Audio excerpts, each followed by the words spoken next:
Bom dia a todos, bom dia a todas. Bom dia para você que nos assiste pela TV UFMA no Maranhão e pela Pop TV em Sobradinho e Porto Alegre. Sejam todos muito bem-vindos e bem-vindas ao nosso Mercado Investimentos. Hoje o dia tá para a gente entender o que está mexendo com o nosso bolso, porque a gente vai falar de cesta básica, vamos falar do IGPDI, índice de inflação da FGV, mas vamos também tratar de outros pontos importantes, porque saiu balança comercial, saíram os tão aguardados dados do payroll, do relatório de empregos dos Estados Unidos. Então a gente vai passar por todos esses pontos. Mas antes de tudo isso, eu vou dar bom dia para o André. Bom dia, André, como você tá? Bom dia, Débora. Bom dia a todos os nossos telespectadores aí. Dia de inflação hoje, vamos falar aí de IGPDI, vamos falar de cesta básica, inflação de alimentos em boa parte aí do programa. Tem também o payroll que mexe com a inflação nos Estados Unidos e aquele eterno dia da marmota que sai esse dado, daí a gente fica esperando aí como o mercado vai reagir, sobre possíveis movimentações do Fed, e também vamos falar aí da balança comercial, né? Então a gente tem bastante assunto para falar nesse dia de hoje, né? Mas vamos chamar já a agenda, Débora, para ver o que o nosso telespectador aí vai enfrentar hoje. Bom, hoje além dos dados do payroll, né, que é o relatório de empregos dos Estados Unidos, esse dado, só para vocês estarem na mesma página, era o mais aguardado de hoje, a estrela do dia. Estava todo mundo esperando os dados do payroll já há quase um mês, né? Desde que saíram os últimos dados, essa expectativa vem crescendo em relação aos dados que foram divulgados hoje. Então, a grande ansiedade, a grande expectativa eram justamente por esses dados. Mas a gente teve outros dados importantes também sendo divulgados. Então, produção industrial na Alemanha saiu às 3 da manhã, às 4 lá na zona do euro, o dirigente do Banco Central participou de um evento, né, de uma conferência. Também ainda na zona do euro saiu o PIB do segundo trimestre, terceira leitura aqui. E aí a gente entra no Brasilzão com o IGPDI, que a gente vai trazer em detalhes para vocês o que vem pressionando essa inflação, o que arrefeceu do mês passado para esse. Então, esses dados a gente vai passar com detalhes. 9h30, Departamento de Trabalho divulgou o relatório mensal de empregos, que é o famoso payroll, taxa de desemprego e salário médio por hora. Então, aqui, dados muito aguardados, como já falei. Só que além do payroll, hoje a gente tem dirigentes do Banco Central dos Estados Unidos também falando. Então, o mercado realmente está com uma grande expectativa para que tanto os dados do payroll como esses pronunciamentos dos dirigentes do Banco Central, até se quiserem passar aí a tela para o pessoal de casa acompanhar, esses dirigentes também são muito aguardados para ver se vai ter alguma sinalização em relação à taxa de juros ou corte, magnitude, aqui no caso, da taxa de juros nos Estados Unidos. Então, a gente vai falar um pouquinho sobre isso também quando a gente for falar do payroll, porque uma coisa está bem ligada à outra, a gente vai falar do monitoramento do CME Group, mas além dos dados do payroll, esses pronunciamentos dos dirigentes do Fed também são muito aguardados hoje. Então, aqui, o presidente do Fed de Nova York, o John Williams, fala em um evento. O diretor do Fed, o Christopher Waller, também discute sobre perspectivas econômicas. E, além de tudo, a gente tem poços de petróleo em operação, dado que também pode mexer com o preço do petróleo, que ontem acabou caindo pelo terceiro dia consecutivo, mesmo com notícias que poderiam pressionar o petróleo pelo lado da oferta. Mas isso é assunto para daqui a pouquinho, porque agora a gente vem para o nosso Brasilzão. Vamos falar de cesta básica, né, André? Hoje a gente não vai falar aí da Ásia, porque a Ásia realmente não está acontecendo nada lá na Ásia, então vamos já direto para o Brasilzão, porque saíram os dados do Diese para a cesta básica das 17 capitais pesquisadas aqui no Brasil e novamente tivemos boas notícias aí. Pelo segundo mês consecutivo, o preço da cesta básica caiu em todas as 17 capitais pesquisadas. A gente até montou um gráfico aqui para vocês verem aqui do preço da cesta básica, daí vocês podem ver em cada uma da cidade, ou pelo menos da região onde vocês estão morando, né? Você pega aqui São Paulo, continua com a cesta básica mais elevada, né? O custo mais elevado, R$ 786,35, uma queda de 2,89%. Vamos pegar Fortaleza, teve a maior queda mensal, 6,92%, está custando R$ 630,48 aí. Vamos pegar outra aqui, Porto Alegre custando R$ 740,82, com uma queda de 3,78%. Então você vê aí que a queda foi generalizada. A gente pegando a cesta cesta básica de São Paulo, para ver o que teve de queda, aí a gente vê que batata e tomate levaram aí a queda aí da cesta básica principalmente, né? Então a gente sabe que esses dois itens aí estavam muito elevados, né? A gente estava com problemas climáticos, né? Agora voltamos a ter problemas climáticos, que beleza, né? Eu não dei um segundo de paz aí para o trabalhador brasileiro. Voltou a ter problema climático agora, mas a gente não estava com tanto calor, assim, tanto problema climático no último mês. Isso aí fez cair o preço da cesta básica. O café, que a gente já alertou ontem, né? Inclusive, foi ontem, não sei, mas foi essa semana. Foi ontem. É sexta-feira aí, a gente está até perdido no tempo. Mas o café foi o que mais subiu na cesta básica de São Paulo, por exemplo, de 4,38%. E novamente vemos os problemas com a banana. A banana voltou a ter uma alta, né? A banana subiu aí mais de 3% aí segundo os dados do Diese aí para a cesta básica aí de julho, né, Débora? E não só no Diese, porque agora a gente vai falar do IGPDI. IGPDI, medição de inflação pela FGV, então é o Índice Geral de Preços de Disponibilidade Interna aqui, e ele desacelerou em agosto, então ficou num patamar menor do que estava no mês passado, ficou aí em 0,12%, e a gente vai entender um pouquinho o comportamento do IGPDI de uma forma geral e como é que isso, quem impactou esse IGPDI da forma que ele foi impactado e o que aí causou também esses impactos. E eu já adianto para vocês que está muito ligado com o assunto de ontem, então a gente vai até pegar um gráfico e mostrar aqui para vocês algumas questões. Mas o IGPDI ele sai de 0,83 na variação mensal em julho para 0,12 em agosto, então aqui uma desaceleração importante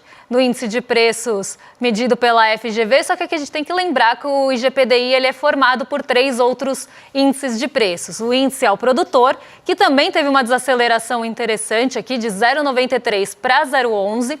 O índice de preços ao consumidor, que é o que mais interessa para a gente se a gente for pensar no nosso bolso, não que o produtor não tenha ali uma influência indireta, mas a gente pega o IPC justamente para ter alguma ideia ou um termômetro de o que a gente pode enfrentar no IPCA quando ele for divulgado na semana que vem. Então aqui já traz alguma perspectiva. Tanto o IGPDI como o IGPM ou outros indicadores que saem antes ali do IPCA, o IGPM ele tem uma outra janela de medição, também medido pela FGV, só que ele tem uma outra metodologia e janela de medição. Então, eles acabam sendo termômetros do que esperar para o nosso IPCA oficial, que sai na terça-feira que vem. Então, o IPC sai de 0,54 para menos 0,16. Então, ele não só desacelerou, como ele está em deflação, e a gente vai entender daqui a pouquinho o porquê. E o INCC da construção civil caiu um pouquinho aí de 0,72 para 0,70. No acumulado em 12 meses, então vamos mudar aqui o gráfico, a gente tem um comportamento de bastante estabilidade, inclusive em alguns dos índices. Apesar da desaceleração, o IGPDI sai de 4,16 para 4,23, justamente porque o mês de agosto, apesar de ter vindo aí, né, um pouquinho menor do que o mês de julho, na janela de 12 meses a gente tem uma variação acumulada maior. O IPA, né, que é o Índice de Preços ao Produtor, ficou praticamente estável em relação ao mês passado, de 4,10 para 4,11. O IPC sai de 4,12 para 4,18 e o INCC foi o que teve a maior alta, de 4,67 para 5,23. Agora vamos entender o que está mexendo com o nosso bolso e entender os principais componentes que puxaram para cima e que puxaram para baixo o IPC, que é o índice que mais interessa para o brasileiro e que mais interessa para a gente entender ou já realmente ter uma expectativa do comportamento do IPCA. A gasolina subiu 2,29 e aqui um comportamento bem parecido com o IPCA 15 também, para quem lembra. A banana, que foi a vilã da cesta básica, também aparece aqui, a banana prata com uma alta de 13% na variação mensal. Então, realmente, a banana ela está aí tendo seus preços aumentados, ela está subindo de preço. Os planos de seguro de saúde também tiveram uma variação positiva, aqui no caso para cima, de 0,53, e o etanol de 3,46, algo que a gente já tinha visto no IPCA 15, justamente por aquela questão da produção de açúcar versus produção de etanol. O produtor vai fazer o que é mais interessante para ele, provavelmente vai produzir mais açúcar para fora, e isso vai fazer com que a gente tenha uma oferta menor de etanol, e o preço vai subir aqui. A tarifa de eletricidade residencial caiu 2,09%. O tomate, a batata e a cebola, que estavam sendo nossos vilões, né, a nossa banana atual, eram esses 3 itens, eles todos caíram. 23,68%, 17,58% e 24,35%. E a passagem aérea, esse que a gente não compra toda vez, mas é um item que tinha subido bastante no mês passado, estava com uma alta acima de 20%, dessa vez arrefeceu, 3,46%. E aí eu quero chamar a atenção de vocês para um ponto. Muita gente deve estar se perguntando, como eu me perguntei também nessa manhã, por que a banana está subindo tanto? Por que o preço da banana teve uma alta tão grande em todos os índices? Porque aparece na cesta básica, apareceu ali no IPCA 15, apareceu em outros indicadores, inclusive quando a gente olha indicadores regionais, em algumas regiões do Brasil, como na região Nordeste, a gente teve uma alta de quase 60% do preço da banana. Então a gente tem que entender o que está acontecendo. E aí eu trouxe um gráfico bem explicativo para vocês, que está muito em linha com o que a gente explicou ontem. A gente teve até uma notícia divulgada pela Conab hoje que o que deve prejudicar bastante o plantio e até mesmo não só o plantio, mas a colheita da banana são as secas, né? E o clima que está aí realmente bastante desfavorável, não só para plantio e tal, mas também para até a banana acaba sendo um pouco mais perecível, se a gente for pensar assim, e o clima está quente. Então, quando a gente pega aqui aquele gráfico de ontem, das áreas agroprodutivas afetadas pela seca, a gente vê que tem uma parte importante aqui da região norte, e a gente tem essa outra parte sudeste aqui, que pega um pedaço de Minas, né, do sul de Minas e aqui pegaria o norte do estado de São Paulo, tendo aí bastante impacto das secas. E onde se planta a banana com maior ali densidade, vamos pensar assim? Justamente nessas regiões que estão sofrendo bastante com as secas. Então, uma coisa está muito ligada à outra, né? Essa seca está atrapalhando, inclusive, a disponibilidade, a oferta da banana. Então, os preços sobem por isso. Então, a gente tem que olhar realmente as coisas, né, de uma forma conjunta, justamente para entender aí o que está acontecendo, né, com um item que está subindo muito. E aí a gente volta na mesma tecla que a gente sempre fala aqui. As questões climáticas, né, quem diria, estão aumentando os preços dos alimentos e agora o vilão da vez não é nem a cebola nem o tomate que são plantados ali em algumas zonas urbanas, mas sim a banana que é plantada justamente nessas regiões muito afetadas pela seca aqui no Brasil. Então, dado importante aí. Mas agora, vamos vir aqui para a nossa balança comercial, né? Vamos sim, vamos falar um pouco aí do resultado da balança comercial de agosto, que fechou agora o mês aí que foi divulgado ontem o resultado, né? Um superávit de 4,8 bilhões em agosto, né? Só que é um resultado menor se a gente comparar o mesmo período de 2023. Eu até montei aqui um gráfico para a gente ver como que está o resultado da balança comercial até esse momento, se comparado com o mês anterior, com o ano anterior, né? A gente está com um saldo nas exportações melhor, só que um saldo nas importações também muito maior. Então você está tendo aí uma queda nesses resultados aí nos últimos meses, só que a gente tem que ver o que a gente está importando a mais, né? Porque é necessário a gente entender por que a gente está aumentando tanto a quantidade de importações e recebendo menos saldo. Primeiro que a gente não tem a ajuda tão grande nesse ano aí do agro, né? Porque a produção está menor, está 5% menor do que estava no ano passado, já se esperava uma produção menor e os problemas climáticos, mais uma vez os problemas climáticos, agravando ainda mais a situação. E segundo ponto, é que você está tendo uma importação muito grande de equipamentos, então a gente está vendo aí a indústria crescendo, a gente está vendo aí uma compra aí de máquinas e equipamentos para ampliar produção das indústrias brasileiras aí, e é justamente isso que está impactando o saldo da balança comercial. Então, a gente tem aí que o resultado já era esperado de ser menor do que o ano passado, até porque foi recorde, muito puxado pela produção agrícola. Quem está ajudando mais A balança comercial nesse momento é a indústria, acredite se quiser, a indústria está conseguindo ter bons resultados aí na participação da balança comercial brasileira, e você tem também que ela está importando muito para melhorar a qualidade aí da sua produção, aumentar a capacidade produtiva, ou seja, ela está fazendo investimentos. Então, tudo isso aí, Débora, é o que explica aí a situação da balança comercial, né?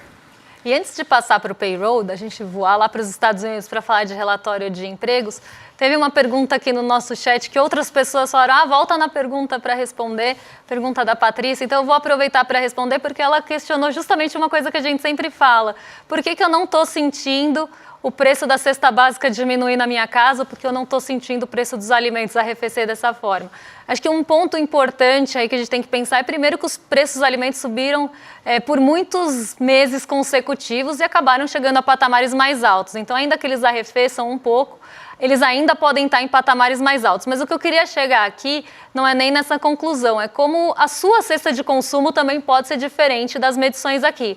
Ainda que a cesta básica ela tenha ali a divisão mais regional, se a gente for pensar assim, né, teria até como ver a sua região de uma forma um pouco mais objetiva ali, a sua cesta de consumo pode não ser igual à cesta de consumo que é medida aqui. Lembrando que tem pesos e medidas, inclusive, quando a gente está falando de inflação. Então, quando a gente fala o índice de preços ao consumidor caiu e está deflacionado, quer dizer que os preços estão caindo, e principalmente dos alimentos. Os preços dos alimentos continuam caindo esse mês, inclusive com deflação no IPC. Mas pode ser que a cesta ali de bens não seja realmente a cesta que você consome. Esse é um ponto, o peso que é dado para essa cesta pode não ser o mesmo seu, porque aqui a gente está falando de uma variável macroeconômica, e se a gente fosse analisar a cesta de cada uma das pessoas, a gente estaria falando de uma coisa mais micro, né? Então aqui é um dado macro, né? Principalmente aqui quando a gente fala de inflação, um dado macro brasileiro. Então talvez por isso você não sinta tão diretamente no bolso, mas a gente pode ir acompanhando preços e ver ali que eles estão diminuindo, mas podem ainda estar em patamares mais altos. Até, André, se você quiser completar com mais alguma coisa em relação a isso. É basicamente isso. E a gente também tem que colocar na cabeça uma coisa, que é muito comum as pessoas terem dúvida em relação a isso. Inflação é variação, é quanto que mudou o preço de um período para o outro. O fato da coisa, daquele bem que você comprou estar caro, não significa que existe inflação, significa só que aquele bem está caro. Então você pode não ter sentido tanto, porque vamos pensar assim, o preço do tomate que estava R$10 o quilo, variou 20% aí, então ele chegou a R$8 o quilo. Então você fala, não é uma queda tão grande assim, é um exemplo só que eu estou dando.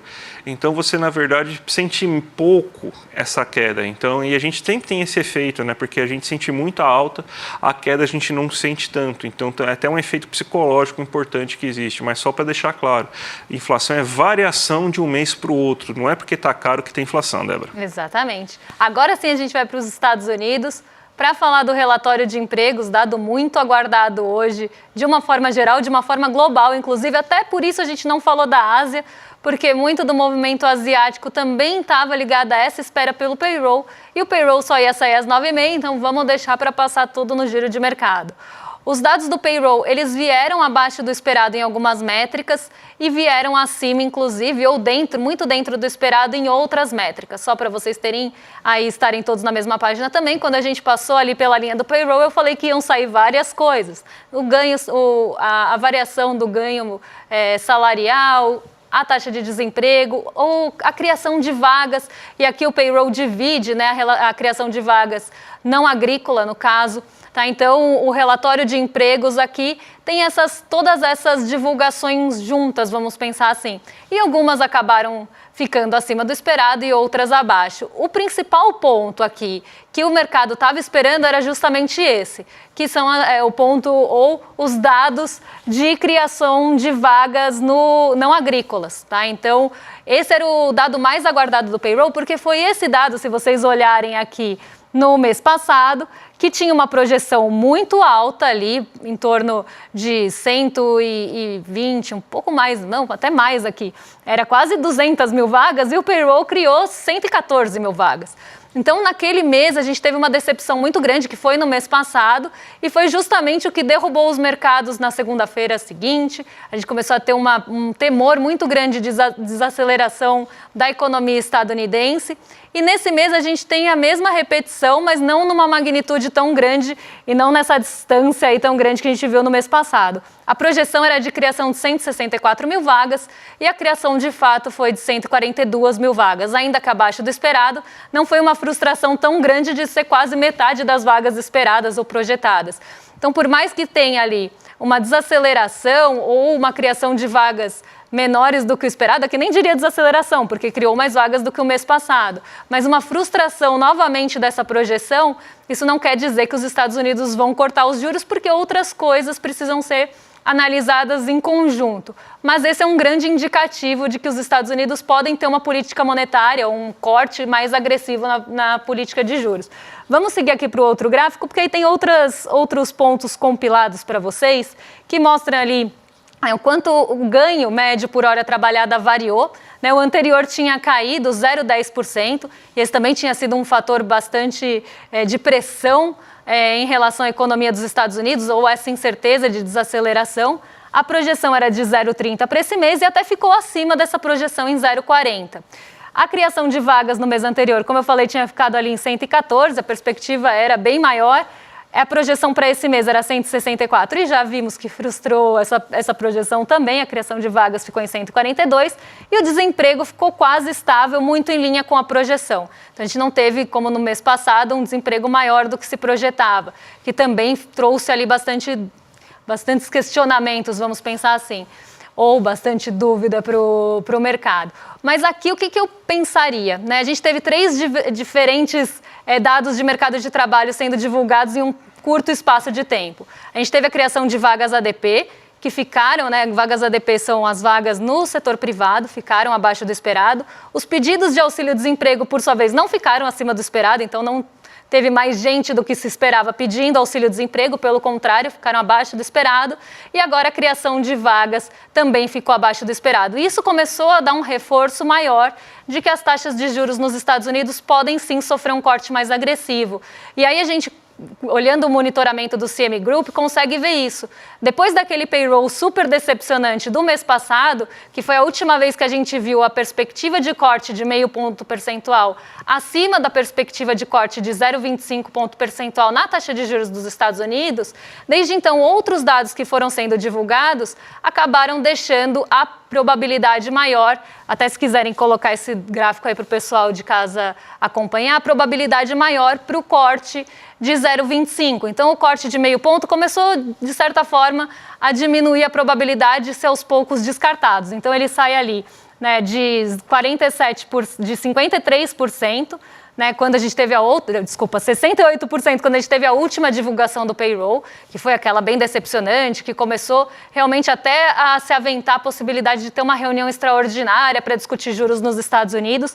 Nesse momento, a expectativa de corte de 0,5 ponto chegou a 68% de probabilidade, e a expectativa é de 32 para 0,25. E aí a gente vê que ela foi diminuindo ao longo do tempo. Há uma semana estava em 30% de probabilidade o corte de 0,5%. Ontem estava em 40%, muito por essa divisão, esses dados mistos do mercado de trabalho. Hoje ela já é majoritária de novo.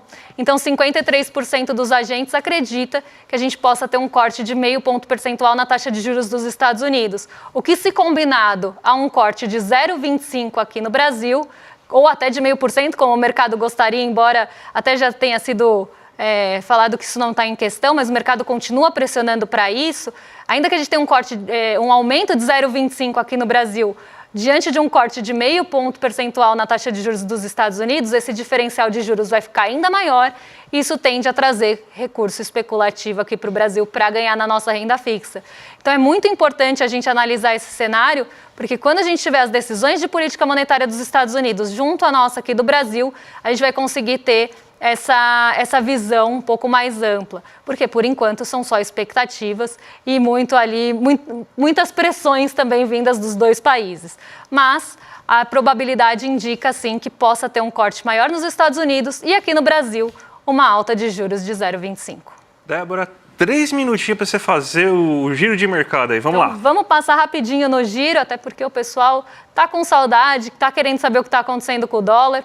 Hoje o dólar, gente, está estável, ele está orbitando o 0 a 0 desde de manhã. Então, o que poderia mexer muito com o mercado hoje? O relatório de empregos dos Estados Unidos. Os mercados eles iam ficar andando de lado e sem tomar muito posicionamento até que esse dado saísse. Isso já era esperado e até por isso a gente não falou tanto da Ásia, embora a Ásia tenha sido majoritariamente negativa aqui, muito disso vinha também por expectativas e essa grande ansiedade que se tinha pelo payroll.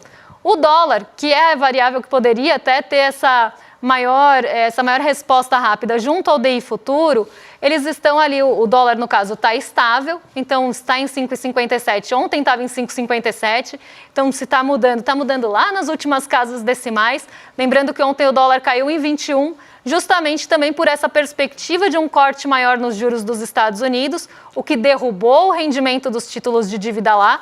As famosas treasuries, que agora são negociadas a 3,70, para quem lembra, a gente já viu isso muito acima desse patamar em alguns tempos atrás, né? Então, agora ela é negociada a 3,70 com uma queda de 0,65. E isso reflete justamente essa perspectiva de um corte maior dos juros. O DI Futuro 2032 e outros vencimentos continuam acelerando aqui no Brasil, também por esse movimento conjunto, eu diria, do mercado, de tentar jogar as expectativas dos juros daqui para cima como uma forma de pressionar o Banco Central a subir juros na próxima reunião, seja 25 ou meio ponto, mas a pressão é para que se suba juros e até gostariam de um juros mais restritivo, uma alta de meio ponto, e isso está refletindo na nossa curva de juros, ainda que as treasuries estejam caindo lá nos Estados Unidos. Normalmente a gente vê movimentos juntos aí, né, co-movimentos, mas hoje não é o que a gente está vendo. O dólar, como falei, tem potencial para responder justamente às treasuries, mas está andando de lado, está bem estável, porque ontem já caiu bastante. O DXY, que é o dólar frente aos pares, segue o mesmo movimento e hoje, de novo, a gente não conta com as commodities, porque o petróleo Brent agora cai 0,40, ele até chegou a abrir em alta hoje, durante a parte da manhã ele estava positivo, estava subindo o petróleo Brent, justamente respondendo algumas questões de oferta pelo OPEP, então a gente teve um adiamento do aumento de produção e uma reiteração, um reforçamento dos cortes de produção em alguns países que não estavam cumprindo esse acordo. Então, isso tinha como jogar o petróleo para cima, mas questões que envolvem demanda, agora com os dados de mercado de trabalho dos Estados Unidos, pode-se ter mais dúvida em relação à demanda dos Estados Unidos e da China. E isso pressiona o petróleo pelo lado ali da demanda. Então, um dia sem apoio do petróleo, sem apoio do minério de ferro, que caiu de novo, mas dessa vez só 0,07, nossa bolsa está ali sofrendo um pouquinho de ajuste, inclusive porque ontem subiu bastante na contramão de Nova York. Mas a gente pode ver que está todo mundo negativo também por lá, justamente aí por essa questão até agora de incertezas, até mais fortes agora, para onde deve ir a taxa de juros dos Estados Unidos. Então, esse é o giro para quem estava com saudade, ele voltou na sexta-feira. Débora, ontem foi maravilhosa a nossa live lá, o primeiro capítulo aí da nossa série aí, Jornalismo Independente Lutando pela Verdade aí. E a gente está nos últimos dias aí dessa campanha maravilhosa aí que a gente está convidando vocês para assinar o ICL como membro solidário aí e fortalecer a nossa luta. Porque você sabe que a gente pode falar tudo aqui que a gente fala porque a gente não deve contas a ninguém, somente a vocês. Não tem que ficar... não tem propaganda de bet, de banco, de grandes empresas, é vocês que sustentam tudo isso. Então, gente, clica aqui ó, no QR Code ou entra aqui no icl.com.br que tem um monte de benefícios para vocês ainda que se cadastrarem nesses últimos dias. Aí. O livro da Juliana Del Piva, o livro do Chico Sá, a caneca e o boné do jornalismo independente lutando pela verdade. Gente, imperdível aí com esses brindes, então fica melhor ainda, né, Débora? Exatamente, imperdível, brindes aí então valendo até o final da semana e agora vocês ficam com o rolê ICL na sequência, para quem acha que o rolê começou mais cedo, porque estamos falando de banana, não começou mais cedo, ele começa agora às 11h30. Vocês estão em excelente companhia a partir de agora. Hoje é a Roberta, né? Não está com a imagem aqui, mas eu acredito que hoje seja a Roberta com o Guga. Então vocês estão em excelente companhia a partir de agora e a gente volta na segunda para trazer os principais pontos para vocês do que está acontecendo, que pode mexer aí com o nosso bolso, com a nossa bolsa. Um beijão, bom fim de semana e até segunda-feira. Até segunda, gente. Tchau, tchau. Ele é uma das figuras mais nefastas, mais criminosas que existem na extrema-direita. Que foragido é esse que todo mundo sabe onde está? E por que nada acontece com ele? Peça-chave do chamado gabinete do ódio, insuflar atos antidemocráticos, pedir intervenção militar e pregar o fechamento do Supremo são apenas alguns dos crimes pelos quais esse Alain é investigado. Parem de obedecer a esse tirano de merda! Desde junho de 2024, a jornalista do ICL, Juliana Dalpiva, tem sido alvo de ataques virulentos nas redes sociais. O Alan dos Santos forjou uma conversa que nunca existiu e cita meu nome, usa a minha foto. Todo mundo sabe que é falso, uma mensagem que colocou a vida da Juliana Dalpiva em risco, uma mensagem que atingiu milhões de pessoas, uma mensagem que até hoje repercute na segurança da Juliana Dalpiva.